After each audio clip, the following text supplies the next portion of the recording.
இந்த எபிசோட்ல மல்டிமீட்டர் வச்சு என்னென்ன பண்ண முடியும் அப்படிங்கிறத பேசிக்ல இருந்து நான் ஸ்டார்ட் பண்றேன். இன்னைக்கு ஃபர்ஸ்ட் ஏசி வோல்டேஜ், அதுக்கப்புறம் அப்படியே ஆப்போசிட்ல திருப்பினோம்னா டிசி வோல்டேஜ். இது ஏசி வோல்டேஜ் சிம்பிள், இது டிசி வோல்டேஜ் சிம்பிள்.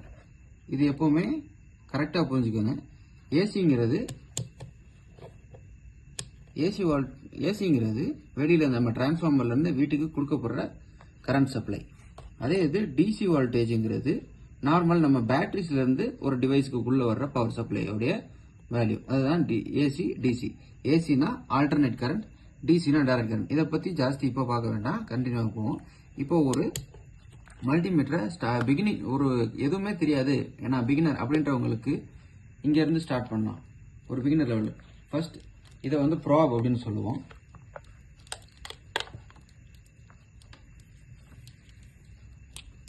ப்ராப்ல எப்பவுமே ரெண்டு வெரைட்டி, எந்த ஒயர் கனெக்ஷன்லயுமே ரெட் அண்ட் பிளாக் தான் பேசிக்.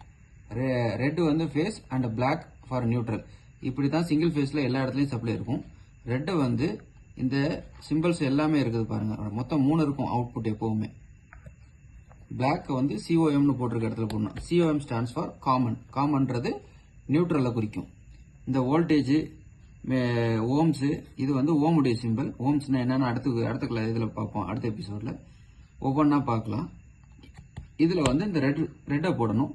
எப்பவுமே நீங்க அது ஏசி கரண்டா இருக்கட்டும் டிசி கரண்டா இருக்கட்டும், எப்பவுமே நீங்க ஒரு ஹையர் வேல்யூல இருந்து லோயர் வேல்யூக்கு தான் போகணும். எப்பவுமே லோயர் வேல்யூ ஹையர் வேல்யூக்கு போக தேவையில்லை. ஏன்னு கேட்டீங்கன்னா, ஒரு ஹையர் வேல்யூ சப்ளை அங்க வந்துட்டு இருக்கோம், அங்க நம்ம லோயர் வேல்யூல வச்சுட்டு சப்ளைல டெஸ்ட் பண்ணோம்னா மிஷின் டேமேஜ் ஆகிறதுக்கான சான்சஸ் அதிகமா இருக்கு. இங்க புதுசா பிராக்டிஸ் பண்றதுக்காக மிஷின்ஸ், அந்த மல்டிமீட்டர் மிஷின் வாங்குறவங்க டேமேஜ் பண்றதுக்கு ஒரே ரீசன் இதுதான்.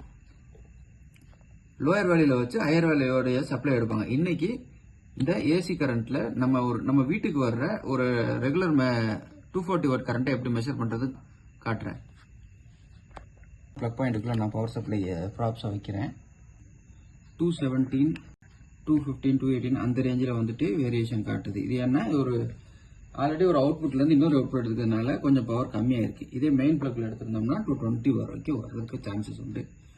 ஒரு 240 வாட் சப்ளைல நீங்க தாராளமா 220 வரைக்கும் வந்துச்சுன்னா எந்த ப்ராப்ளம் இல்லாம அதை நீங்க யூஸ் பண்ணலாம். 200க்கு அல்லது 180க்கு கீழே போயிடுச்சுன்னா அதுக்கு பேரு லோ வோல்டேஜ்.